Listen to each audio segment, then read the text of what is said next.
mi nombre es Falcón Mariali. Mi punto para exponerles es el eurocentrismo de las ciencias sociales y la transmodernidad. F. Hegel, en sus lecciones sobre la filosofía de la historia universal, trata filosóficamente la historia de devenir el pensamiento humano a través de la reconstrucción del recorrido que emprende el desarrollo del espíritu absoluto en la historia universal de la humanidad.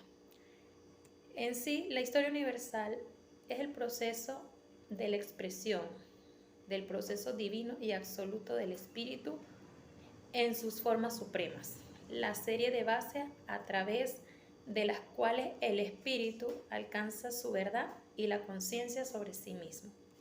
La historia universal de los pueblos del mundo nos muestran tan solo cómo es el espíritu. Es en sí y para el sí del mismo. Y se llega a la conciencia absoluta, en conclusión, el ser libre. La meta de la razón humana es la realización del espíritu libre en todos los hombres. La historia universal es el proceso en la conciencia de la libertad indicada por H. Hegel y tiene una dirección lineal que todos los pueblos menores deben de seguir para alcanzar el saber absoluto. Solo las naciones germánicas han sido las únicas que mediante el cristianismo han llegado a la conciencia de que el hombre es libre como hombre. El eurocentrismo de Hegel elimina el desarrollo histórico de dos grandes culturas. La cultura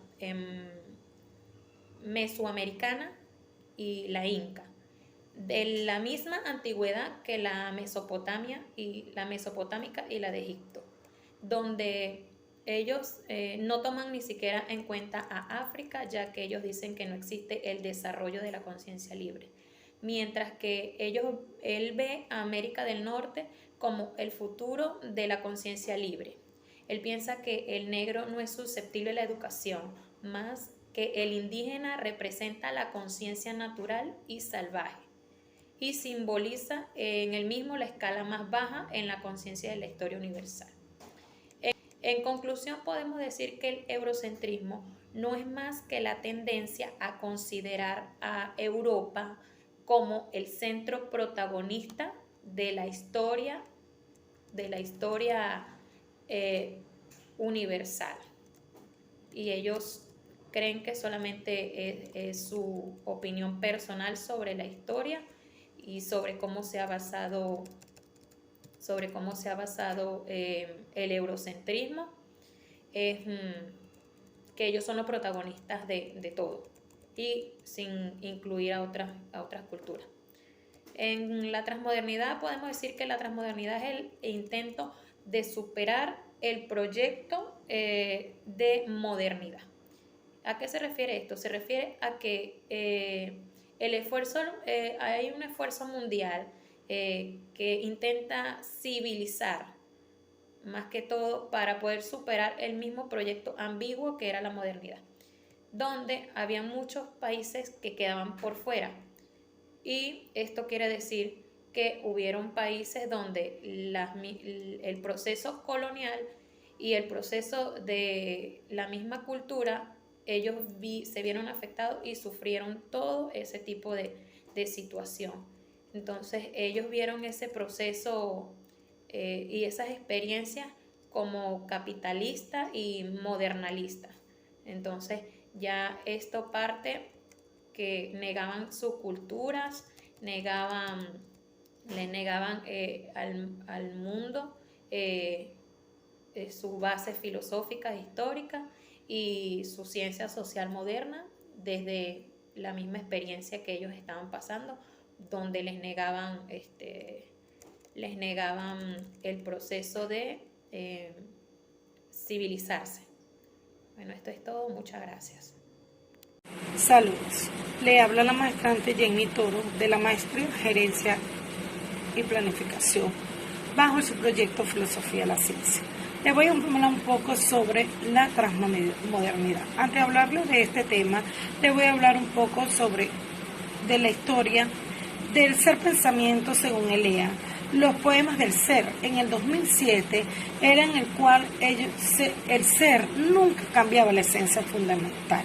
¿Por qué les digo esto? Porque siempre fue el concepto de la realidad entre el sujeto y el objeto del conocimiento. Y entonces ha venido llevando siempre el ser como persona tras la modernidad, la posmodernidad y la transmodernidad. Esto se caracterizaba, según Beck, en el 63 por la prudencia de la presencia de algunos elementos, como la Organización Transnacional del Banco Mundial tuvo un cambio en el 2021, cuando pasó a ser la transmodernidad. Y hubo también mucho con la crisis monetaria, el cambio climático, las drogas, la enfermedad del SIDA. Salió mucho a la relevancia en la modernidad. Hoy pasaría como el prefijo de la post. Sería una transmodernidad porque una situación estratégica han utilizado como para retomar los retos éticos y políticos en igualdad, en la justicia y la libertad. Por lo menos la modernidad era el impulso del pensamiento fuerte en lo moderno. ¿Por qué? Porque cuando eso se vivía la realidad, una presencia, había una razón. Cuando la posmodernidad se utilizaba el simulacro, la ausencia, la desconstrucción. O sea, hubo una ruptura total de la modernidad a la posmodernidad. Luego de la posmodernidad pasó a venir la transmodernidad, cuando hubo el cumplimiento total de una justicia real. Entonces, que se vino a pasar todo esto a virtual, una telepresencia, pero siempre hay un pensamiento único. Entonces, con estos pensamientos modernos, no se colocaba un género como tal a la realidad, sino que se reflexionaba más bien ante esto. Luego, en el posmoderno, el mundo parecía una serie de simulacros, todo era como simulacro. Hoy en día, en la transmodernidad, nos brinda más bien como una recapacitación entre lo material y lo ficción. La realidad en lo virtual se nos somete a una narrativa y si no, se convierte en la verdadera realidad de las personas, como lo estamos viviendo hoy en día, que todo prácticamente es a través de videos, de chat, del Classroom, todo es virtual. Y entonces ya no se encuentra lo físico, pero tampoco queda en el olvido. Quedando en claro que los posts ya pasó, en estos momentos estamos en los trans. Estamos en el directivo, con estrategias, con instrumentos que se utilizan hoy en día, que era algo que no se utilizaba atrás, en la modernidad y en la posmodernidad. Gracias. Saludos cordiales, mi nombre es Eileen Pérez, estudiante de la maestría en Educación, Mención, Gerencia y Planificación. A continuación le voy a exponer un resumen del artículo publicado por el doctor Juan Rivera Palomino, titulado La nueva concepción de la ciencia y la investigación científica. Él expone el concepto de ciencia e investigación a comienzos del siglo XX, construido por el Círculo de Viena y sus máximos representantes, donde ellos destaca Mario Burge, creando el concepto epistemológico de los filósofos, pero que a su vez existe una epistemología de tipo científico creado por científicos de varias disciplinas, como Jean Piaget de la epistemología genética, Thomas Kuhn del campo de la física, como Osorio del campo de las ciencias sociales, pero adicional, como un gran aporte, el premio Nobel de la química de Lia Priggen y Isabel Stinger, su grupo de investigadores, quienes cuestionan el sentido de la ciencia de antes, formalismo lógico, y afirman que el estudio de la naturaleza es continuo, es dinámico, es heterogéneo, es inestable y que es necesario que se incorporar no solo el producto, como decía la antigua concepción, los formalistas lógicos, sino que debe reconocerse todo el proceso heurístico e histórico de la investigación, donde se crea y construye el conocimiento para poder lograr el resultado de la misma. Hoy en día, el desarrollo de las investigaciones inter y multidisciplinarias han creado nuevamente la visión de conjunto, articulando las diferentes disciplinas y desarrollando investigaciones de carácter inter, multi y transdisciplinarios, creando una relación entre sus partes que la integran. El autor expone también que la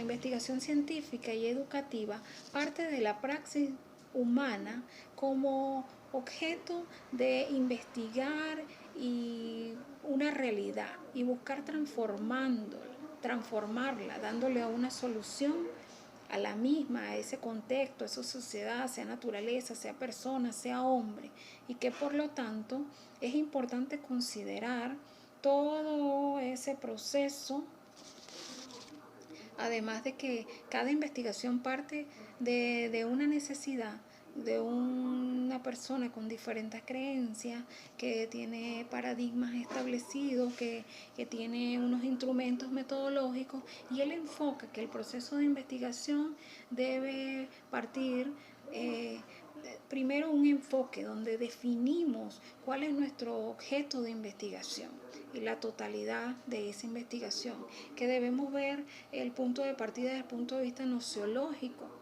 y debemos ir descomponiendo todo eso para poder adentrarnos a la investigación, que debemos crear unas hipótesis que nos permitan dar una visión de las respuestas que queremos dar. Debemos determinar la metódica, las técnicas, los procedimientos, los métodos que vamos a utilizar para poder hacer el estudio y para luego entonces llegar a unas conclusiones. Él expresa que las investigaciones tienen fases o procesos diferentes de acuerdo al tipo de investigación que se realiza y debemos considerarlas para poder tener un óptimo resultado, que es lo que queremos alcanzar.